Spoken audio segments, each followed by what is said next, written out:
का फिर से आपके अपने YouTube चैनल में स्टडी माफिया में, जहां दोस्तों मैं बात करने वाला हूं बीए प्रोग्राम थर्ड ईयर के स्टूडेंट्स के लिए जिनके पास पॉलिटिकल साइंस है। उनके लिए बहुत ही इंपॉर्टेंट क्वेश्चन है दोस्तों।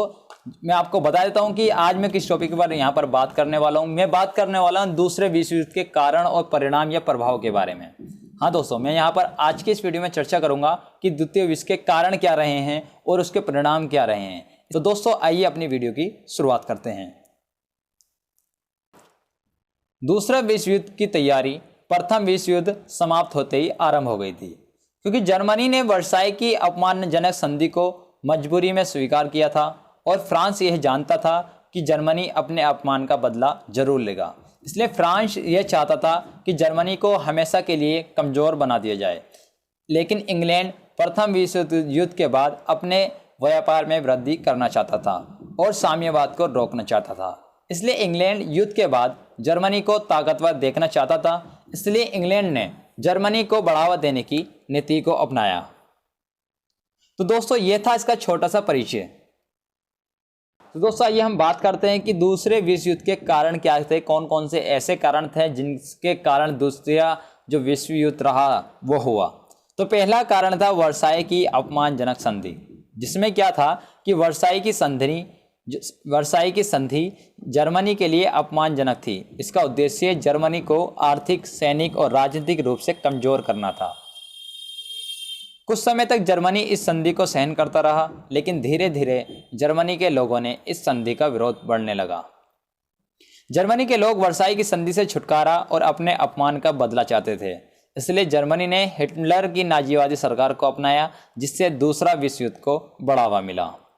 इसके दूसरा प्रमुख कारण था सामूहिक सुरक्षा का अंत।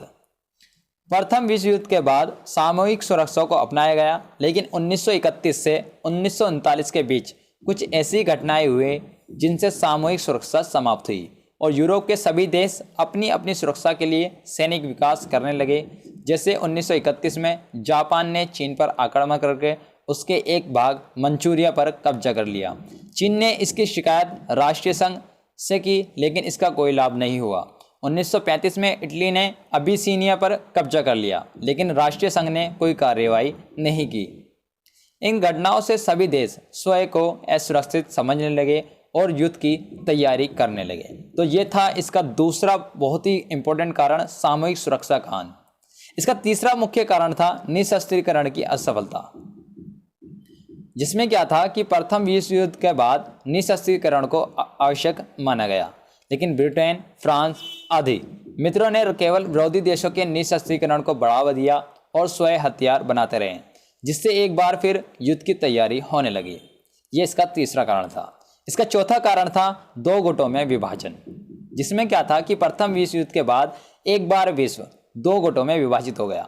एक ओर जर्मनी, इटली और जापान थे तथा दूसरी ओर ब्रिटेन, फ्रांस और यूएसए थे।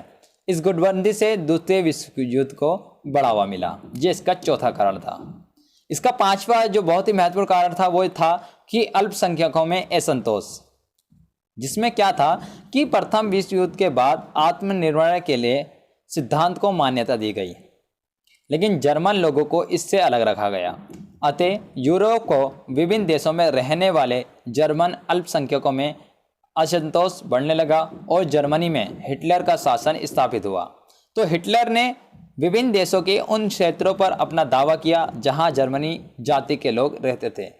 जैसे हिटलर ने चेकोस्लोवाकिया के सुडेटलैंड पर अपना दावा प्रस्तुत किया। इससे भी द्वितीय विश्व युद्ध को बढ़ावा मिला। इसका छठा मुख्य कारण था साम्राज्यवाद की भावना, जिसमें प्रथम विश्व युद्ध के बाद 1929 से 1933 तक विश्व में महामंदी रही। इस महामंदी के कारण ब्रिटेन अपने व्यापार में वृद्धि के लिए जर्मनी का विकास चाहता था। अतः ब्रिटेन के समर्थन से जर्मनी एक बार फिर शक्तिशाली होने लगा। इससे भी दूसरे विश्व युद्ध को बढ़ावा मिला। इसका सातवां मुख्य कारण था तुष्टीकरण की नीति, जिसमें प्रथम विश्व युद्ध के बाद जर्मनी, इटली और जापान के प्रति ब्रिटेन, फ्रांस और यूएसए ने तुष्टीकरण की नीति को अपनाया, क्योंकि इन देशों का मुख्य उद्देश्य सोवियत संघ और साम्यवाद के बढ़ते प्रभाव को रोकना था।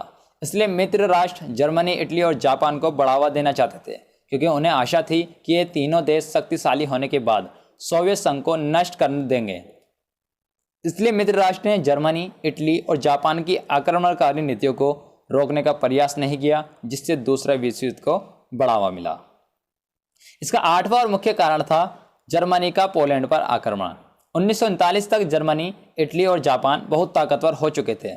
अब ब्रिटेन और यूएसए को आशा थी कि यह तीनों देश मिलकर सोवियत संघ को नष्ट कर देंगे, लेकिन आशा के विपरीत जर्मनी ने यूएसएसआर से आक्रमण नहीं करने की संधि कर ली, जिसके कारण मित्र राष्ट्र यूएसए, ब्रिटेन, फ्रांस जर्मनी के विरुद्ध हो गए। अतः अब जब 1939 में जर्मनी ने पोलैंड पर आक्रमण किया तो मित्र राष्ट्रों ने जर्मनी का विरोध किया, जिससे दूसरे विश्व युद्ध आरंभ हो गया। तो दोस्तों ये 8 अहम कारण रहे हैं दूसरा विश्व युद्ध शुरू होने के। लेकिन जब दूसरा विश्व युद्ध शुरू हुआ तो उसके कारण तो मैंने आपको बता दिया, लेकिन अब क्या हुआ, कुछ टाइम बाद द्वितीय विश्व युद्ध का समाप्त हुआ, लेकिन उसके परिणाम क्या हुए वो भी आइए हम इसी वीडियो में डिस्कस करते हैं। दूसरे विश्व युद्ध के बाद ब्रिटेन का स्थान खाली हो गया। अब वह महाशक्ति नहीं रहा और यूरोप शक्ति का केंद्र नहीं रहा है। दूसरा इसका परिणाम रहा, दूसरे विश्व युद्ध के बाद शीत युद्ध आरंभ हो गया। तीसरा परिणाम रहा, दूसरे विश्व युद्ध के बाद हथियारों का युग आरंभ हो गया। इसका चौथा प्रभाव या परिणाम था, दूसरे विश्व युद्ध के बाद साम्राज्यवाद का अंत हो गया तथा एशिया और अफ्रीका के अधिक देश स्वतंत्र हो गए। इसका 5वां परिणाम रहा, दूसरे विश्व युद्ध के बाद नव स्वतंत्र वाले देशों ने गुट निरपेक्ष को अपनाया। 7वां यूएन की स्थापना हुई और 8वां लास्ट परिणाम और प्रभाव रहा, क्षेत्रीय संगठन जैसे यूरोपीय संघ का उदय हुआ। तो दोस्तों ये थे इसके कारण और परिणाम के या प्रभाव के बारे में। अगर दोस्तों आपकी इस वीडियो से थोड़ी सी भी हेल्प हुई है तो इसे अपने दोस्तों के साथ जरूर शेयर कर दें ताकि उनकी भी हेल्प हो सके। तो मिलते हैं जल्दी नेक्स्ट वीडियो में। Bye bye, take care, see you tomorrow, अस्ता ला विस्ता, सब्बा खैर।